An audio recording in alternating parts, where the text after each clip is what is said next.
Hello everyone, welcome to our channel. तो आज हम जिस डिज़ीज़ के बारे में देखेंगे वो है ट्यूबरक्लोसिस या टीबी।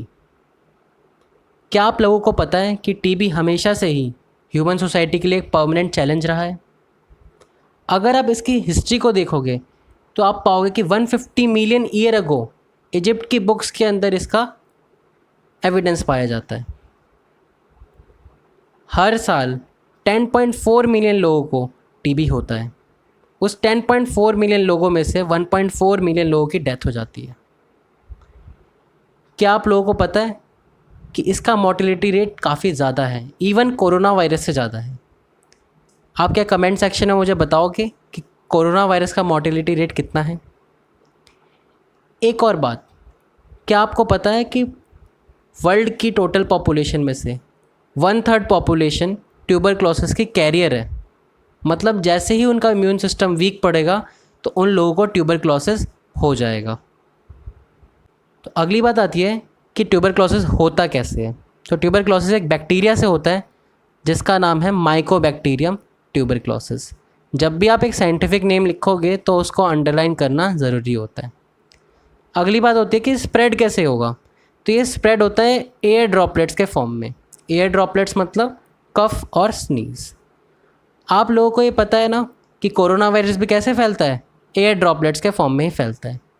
अब एक फ़न फैक्ट क्या है कि इंग्लैंड और फ्रांस में इसको किंग्स एविल कहते थे।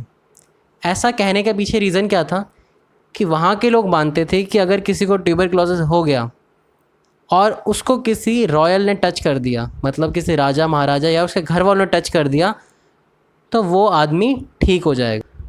आप सभी लोग इस फ़ोटो में देख सकते हो कि एक बच्चा क्वीन मैरी से अपने आप को टच करा रहा है ताकि उसको ट्यूबरक्लोसिस से छुटकारा मिल जाए। और क्वीन मैरी कहाँ की क्वीन थी? इंग्लैंड की क्वीन थी। तो वहाँ पे इसको किंग्स एविल माना जाता था। अब अगली बात आती है कि इसका इंक्यूबेशन पीरियड क्या है। तो इंक्यूबेशन पीरियड क्या होता है? जैसे आपको किसी माइक्रोब ने अटैक करा, उसके अटैक करने के कितने दिनों बाद आपको लक्षण दिखेंगे, सिम्टम दिखेंगे, उसको हम क्या बोलते हैं? इंक्यूबेशन पीरियड बोलते हैं। इसका इंक्यूबेशन पीरियड कितना है? 2 से लेकर 12 हफ्ते। किसी को 2 हफ्ते में भी दिख सकते हैं, किसी को 12 हफ्ते भी लग सकते हैं। आप कमेंट सेक्शन में मुझे बताओ कि कोरोना वायरस का इंक्यूबेशन पीरियड कितना है। अगली बात आती है इसके सिम्टम क्या हैं ट्यूबरक्लोसिस के। तो पहली चीज़ है हाई फीवर, तेज़ बुखार होगा। और जब आपको बुखार हो तो क्या होती है? थकान होती है, आपकी मसल्स थक जाएंगी। और जब बुखार होता है तो क्या होता है? रात के टाइम स्वेटिंग होती है, पसीना आता है। उसके बाद लेटर स्टेज में क्या होगा? नोड्यूल फॉर्मेशन होने लग जाएंगे आपके लंग्स में, गांठें बन जाएंगी आपकी लंग्स में। उसके बाद लॉस ऑफ एपेटाइट होगा, आपको भूख लगना बंद हो जाएगी। इस वीडियो में आप देख सकते हो कि ये पर्सन कितना माल न्यूट्रिशनड हो गया है, कितना ये कुपोषित हो गया है जब इसको ट्यूबरक्लोसिस हो गया है। तो आप इसी से अंदाज़ा लगा सकते हो कि इसके लॉस ऑफ एपेटाइट वाले सिम्टम से कितना ज़्यादा इफेक्ट पड़ता है और पर्सन कितना ज़्यादा वीक पड़ जाता है। अगर हम और सिम्टम की बात करें तो अगला सिम्टम आता है स्प्यूटम कंटेनिंग ब्लड, मतलब बलगम के अंदर खून। बलगम क्या होता है? जो वाटरी लिक्विड निकलता है जब आपको खांसी बुखार होता है तो उसको हम बोलते हैं स्प्यूटम। अगर उसके अंदर खून है तो आपको ये लक्षण हो सकता है ट्यूबरक्लोसिस का। अगली बात आती है कि ट्यूबरक्लोसिस 2 तरीके के होते हैं। पहला तरीका जिसके अंदर सिर्फ लंग्स इफेक्ट होंगे तो इसको हम बोलते हैं पल्मोनरी ट्यूबरक्लोसिस। अगला तरीका काफ़ी रेयर है और काफ़ी लेट होता है, जब tuberculosis bones, lymph, kidney and joints के अंदर फैल जाए तो उसको हम बोलते हैं एक्स्ट्रा पल्मोनरी ट्यूबरक्लोसिस। अब अगली बात आती है कि कौन लोग इस डिज़ीज़ के लिए सबसे ज़्यादा प्रोन है। तो सबसे पहले आते हैं इन्फेंट्स। जो नवजात बच्चे होते हैं वो सबसे ज़्यादा प्रोन होते हैं इस इन्फेक्शन के लिए। लेकिन इस इन्फेक्शन को उनके अंदर बचाने के लिए एक वैक्सीन दी जाती है जिसका नाम है BCG वैक्सीन। ये आपको बचपन में ही लग जाती है, लेकिन ये पूरी तरीके से क्योर नहीं करती है ट्यूबरक्लोसिस को। ये कुछ दिनों के लिए, कुछ टाइम के लिए एप्लीकेबल कर सकती है आपको कि आपको होगा नहीं ट्यूबरक्लोसिस, लेकिन ये एक 100 प्रूफ सॉल्यूशन नहीं है। अगले कौन से लोग हैं? ओल्ड लोग, जो बूढ़े लोग हो गए उनकी इम्यूनिटी वैसे ही वीक हो जाती है, तो वो ट्यूबरक्लोसिस उनको जल्दी हो जाता है। अगला डायबिटिक पर्सन, डायबिटिक पर्सन को भी ये काफ़ी जल्दी हो सकता है। ये तो मैंने आपको ऑलरेडी बता ही दिया। वीक इम्यून पर्सन मतलब जो नॉर्मल एज ग्रुप के, जो अभी बूढ़े नहीं है लेकिन कई लोगों की इम्यूनिटी वैसे ही वीक होती है, वो लोग भी काफ़ी प्रोन होते हैं इन्फेक्शन के। लास्ट कौन से लोग हैं? जो लोग उस पेशेंट के अराउंड हैं, जो उसकी देखभाल कर रहे हैं, उसके घर वाले जो हैं, उन लोगों को भी हाई चांसेस हैं ट्यूबरक्लोसिस होने के। अगली बात आती है कि ट्यूबरक्लोसिस का टेस्ट या डायग्नोस कैसे होता है ट्यूबरक्लोसिस। तो दो टेस्ट हैं इसके लिए। पहला है ब्लड टेस्ट। तो ब्लड टेस्ट के अंदर क्या करते हैं, आपका ब्लड कंटेन करेंगे, उस ब्लड के अंदर देखेंगे कि ट्यूबरक्लोसिस है या नहीं है। अगर होगा तो पॉजिटिव टेस्ट, नहीं होगा तो नेगेटिव टेस्ट। लेकिन ये एक 100 प्रूफ सॉल्यूशन नहीं है टेस्टिंग का। 100% करेक्ट टेस्ट कौन सा इसका? स्किन टेस्ट या मैनटॉक्स टेस्ट कहते हैं उसको। तो इस टेस्ट के अंदर क्या करते हैं हम देखते हैं। अब स्किन टेस्ट के लिए सबसे पहले इंजेक्शन में भरा जाता है ट्यूबरक्लोनिन। ट्यूबरक्लोनिन क्या होता है? एक एक्टिव प्रोटीन है जिसको इंजेक्शन के थ्रू जब बॉडी के अंदर इंजेक्ट करा जाएगा तो ये ट्यूबरक्लोसिस के बैक्टीरिया से रिएक्शन करने के बाद स्वेलिंग कॉज करेगा। इस स्वेलिंग को मेज़र करते हैं डॉक्टर और उसी के बेसिस से बताते हैं कि आपको ट्यूबरक्लोसिस है या नहीं है। अगर आपकी स्वेलिंग ज़्यादा आ गई है तो आपको ट्यूबरक्लोसिस होगा। अब हम देख लेते हैं ट्यूबरक्लोसिस का ट्रीटमेंट। तो घबराने की बात नहीं है, ट्यूबरक्लोसिस का फुल प्रूफ ट्रीटमेंट मौजूद है।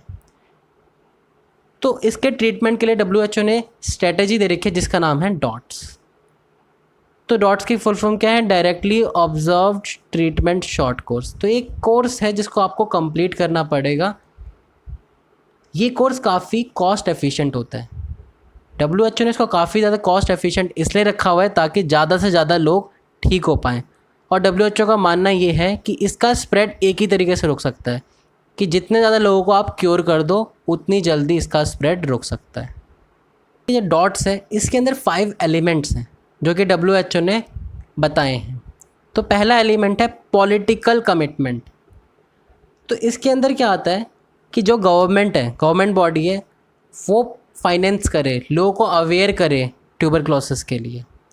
इसके लिए आपने कई बार देखा होगा काफ़ी ज़्यादा एड्स रन होती हैं, टीवी पे भी ऐड आती है, आपने दीवारों के ऊपर भी देखा होगा पेंट करा होता है। तो आपने एक फेमस ऐड देखी होगी जिसके अंदर जब कोई खांसता है तो उससे दूसरा पर्सन पूछता है 2 हफ्ते हो गए क्या? अबे 2 हफ्ते क्यों है? क्योंकि इंक्यूबेशन पीरियड कितना था? 2 हफ्ते था। तो इसीलिए वो 2 हफ्ते बोलते थे उस ऐड में। और हाँ, अगर आपको खांसी 2 हफ्ते से ज़्यादा हो गई है तो आपको टेस्ट ज़रूर करना चाहिए। अगली बात आती है केस डिटेक्शन। केस डिटेक्शन कैसे होगा? जब लोग अवेयर होंगे, जब गवर्नमेंट फाइनेंस करेगी एडवर्टाइजमेंट ट्रीटमेंट को और लोग अवेयर होंगे तो अपना केस डिटेक्ट कराएंगे, मतलब अपनी टेस्टिंग कराएंगे हाई नंबर पे। थर्ड चीज़ आती है स्टैंडर्डाइज ट्रीटमेंट। तो ट्रीटमेंट क्या है इसका? एक बैक्टीरिया से बीमारी हुई है और बैक्टीरिया के लिए कौन सी दवाई देते हैं? एंटीबायोटिक्स। एंटीबायोटिक्स क्या है? Antibiotics are the drug that kill or stop the growth of bacteria. तो एक स्टैंडर्डाइज ट्रीटमेंट फॉलो करना पड़ता है। फोर्थ चीज़ आती है in effective drug supply. Drug supply कौन सी? इन एंटीबायोटिक्स का ड्रग सप्लाई इफेक्टिवली होना चाहिए, मतलब ऐसा ना हो कि इनकी कमी हो जाए और पेशेंट उसकी वजह से मर जाए। फिफ्थ चीज़ क्या आती है? Monitoring, evaluation and impact measurement. इसके अंदर क्या होता है कि हमें चेक करना है कि कितने लोग ठीक हुए, क्या इम्पैक्ट आया सोसाइटी पे, क्या ज़्यादा लोग टेस्टिंग कराने आ रहे हैं इन 5 एलिमेंट्स की वजह से। तो इन सब का एक डाटा तैयार कर रखना पड़ता है जिसके थ्रू आप इन ट्रीटमेंट या इन 5 एलिमेंट्स का इफ़ेक्ट जान सकते हो कि सोसाइटी के ऊपर क्या हुआ है, और उससे हम मेज़र कर पाएंगे कि ट्यूबरक्लोसिस को क्या हम ईजी वे में क्योर कर पा रहे हैं या नहीं कर पा रहे हैं। अब अगली बात आती है मिथ्स अबाउट ट्यूबरक्लोसिस। जो पहला मिथ है, पहली बात कि ये जो कटिंग है ये टाइम्स ऑफ इंडिया में छपी हुई थी, वहाँ से मैंने उठाई है। तो पहला मिथ है कि ट्यूबरक्लोसिस जो है वो एक हेरिडिटी डिजीज़ है, जो कि पूरी तरीके से गलत है। इसका जेनेटिक्स से कोई भी लेना देना नहीं है। नेक्स्ट मिथ ये कहता है कि ट्यूबरक्लोसिस सिर्फ उनको होता है जो कि सिगरेट वगैरह पीते हैं, जो कि गलत है। बैक्टीरिया को थोड़ी पता है कि किसको इफ़ेक्ट करना है, जो सिगरेट पीता है या नहीं पीता, किसी को भी ये बीमारी हो सकती है। लेकिन ये है कि जो सिगरेट पीता है उसके लिए बीमारी काफ़ी ज़्यादा डेडली हो सकती है, क्योंकि उसके लंग्स ऑलरेडी इफ़ेक्ट हो चुके होते हैं। और आपको पता है इसका मेनली इन्फेक्शन कहाँ कॉज होता है, लंग्स के अंदर होता है। थर्ड बात है कि जिसको टीबी हो गया वो मरने वाला है, इट इज़ फैटल, जो कि पूरी तरीके से गलत है। अभी हमने देखा कि डॉट्स के थ्रू कोई भी पेशेंट को हम ईज़िली ठीक कर सकते हैं, और वो भी कम कॉस्ट में। फोर्थ मिथ ये है कि ये डिज़ीज़ अगर आप किसी के कांटेक्ट में आ गए जिसको ट्यूबरक्लोसिस है तो आपको होगी ही, जो कि गलत है। अगर आपका इम्यून सिस्टम काफ़ी अच्छा है तो आपको ये डिज़ीज़ नहीं होगी। तभी तो 1/3% जो पॉपुलेशन थी वो कैरियर होने के बाद भी उनको ट्यूबरक्लोसिस नहीं हुआ है। क्यों? क्योंकि उनका इम्यून सिस्टम काफ़ी ज़्यादा स्ट्रॉन्ग है। फिफ्थ मिथ ये कहता है कि ये गरीब लोगों की बीमारी है, जो कि गलत है। ये गरीब लोग या अमीर लोगों को ये बैक्टीरिया नहीं दिखता, ये किसी को भी हो सकता है, गरीब को भी हो सकता है, अमीर को भी हो सकता है। लेकिन ये बात भी मानी गई है कि जब किसी के परिवार में ट्यूबरक्लोसिस हो जाता है तो उनकी फाइनेंशियल कंडीशन ख़राब होती है। मतलब कुछ ना कुछ हद तक पॉवर्टी जो है वो रिलेटेड है ट्यूबरक्लोसिस से। अब last part of the video में हम देखते हैं कि क्या रिलेशन है एड्स और ट्यूबरक्लोसिस में। हमने लास्ट वीडियो में देखा था कि एड्स जब होता था पर्सन को तो इसकी इम्यूनिटी ड्रास्टिकली डिक्रीज़ हो जाती थी। तो देखो, हमने अभी देखा था कि कौन लोग ज़्यादा प्रोन हैं ट्यूबरक्लोसिस के लिए। उसमें हमने देखा था कि जिनकी इम्यूनिटी वीक हो जाती है वो लोग ज़्यादा प्रोन होते हैं ट्यूबरक्लोसिस के लिए। तो ऑब्वियस सी बात है, जब एड्स के अंदर इम्यूनिटी वीक हो गई है तो वो ज़्यादा प्रोन हो जाएंगे किसके लिए, ट्यूबरक्लोसिस के लिए ज़्यादा प्रोन हो जाएंगे। ऐसा क्यों? क्योंकि आप सबने देखा था, शुरुआत में मैंने आपको वीडियो के बताया था कि 1/3 ऑफ द वर्ल्ड पॉपुलेशन क्या है, कैरियर है ट्यूबरक्लोसिस की। जैसे ही उनकी इम्यूनिटी वीक पड़ेगी वैसे ही उनको ट्यूबरक्लोसिस हो सकता है। If you like our video, please like, share and subscribe to our channel for more amazing content. And do not forget to click the bell icon to get the notification of our next video. And do show your love in the comment section. Thank you.